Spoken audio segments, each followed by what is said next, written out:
The Anti-Federalist Papers, Patrick Henry, Samuel Bryan, and others. Anti-Federalist Number 1, General Introduction. A dangerous plan of benefit only to the aristocratic combination. Boston Gazette and Country Journal, 26 November, 1787. I am pleased to see a spirit of inquiry burst the band of constraint upon the subject of the new plan for consolidating the governments of the United States, as recommended by the late convention. If it is suitable to the genius and habits of the citizens of these states, it will bear the strictest scrutiny. The people are the grand inquest who have a right to judge of its merits. The hideous demon of aristocracy has hitherto had so much influence as to bar the channels of investigation, preclude the people from inquiry, and extinguish every spark of liberal information of its qualities. At length, the luminary of intelligence begins to beam its effulgent rays upon this important production.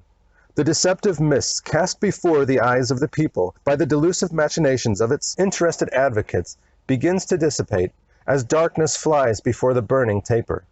And I dare venture to predict that in spite of those mercenary declaimers, the plan will have a candid and complete examination.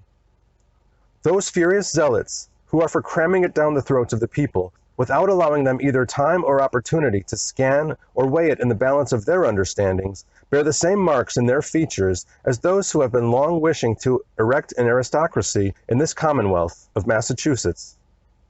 Their menacing cry is for a rigid government. It matters little to them of what kind, provided it answers that description.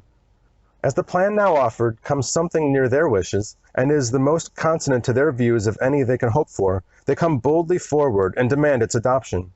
They brand with infamy every man who is not as determined and zealous in its favor as themselves. They cry aloud the whole must be swallowed or none at all, thinking thereby to preclude any amendment. They are afraid of having it abated of its present rigid aspect. They have strived to overawe or seduce printers to stifle and obstruct a free discussion, and have endeavored to hasten it to a decision before the people can duly reflect upon its properties.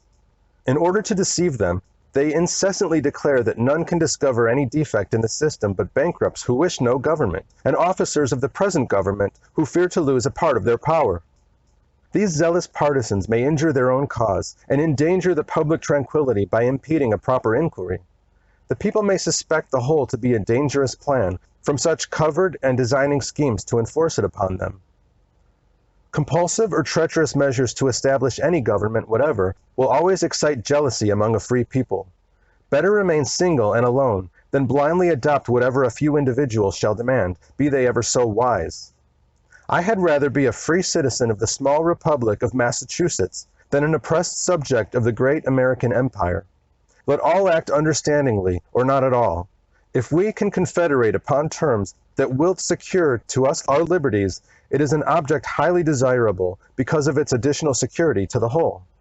If the proposed plan proves such an one, I hope it will be adopted.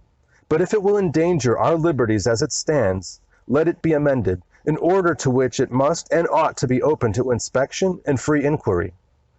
The inundation of abuse that has been thrown out upon the heads of those who have had any doubts of its universal good qualities have been so redundant that it may not be improper to scan the characters of its most strenuous advocates.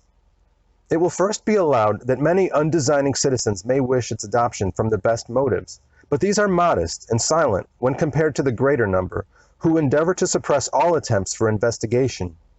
These violent partisans are for having the people gulp down the gilded pill blindfolded, whole, and without any qualification whatever.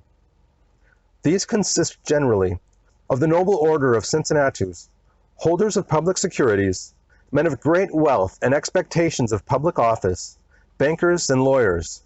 These with their train of dependents form the aristocratic combination. The lawyers in particular keep up an incessant declamation for its adoption. Like greedy gudgeons, they long to satiate their voracious stomachs with the golden bait.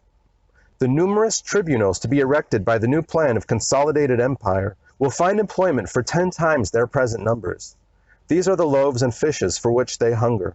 They will probably find it suited to their habits, if not to the habits of the people. There may be reasons for having but few of them in the state convention, lest their own interests should be too strongly considered. The time draws near for the choice of delegates. I hope my fellow citizens will look well to the characters of their preference and remember the old patriots of '75. They have never led them astray, nor need they fear to try them on this momentous occasion. A Federalist.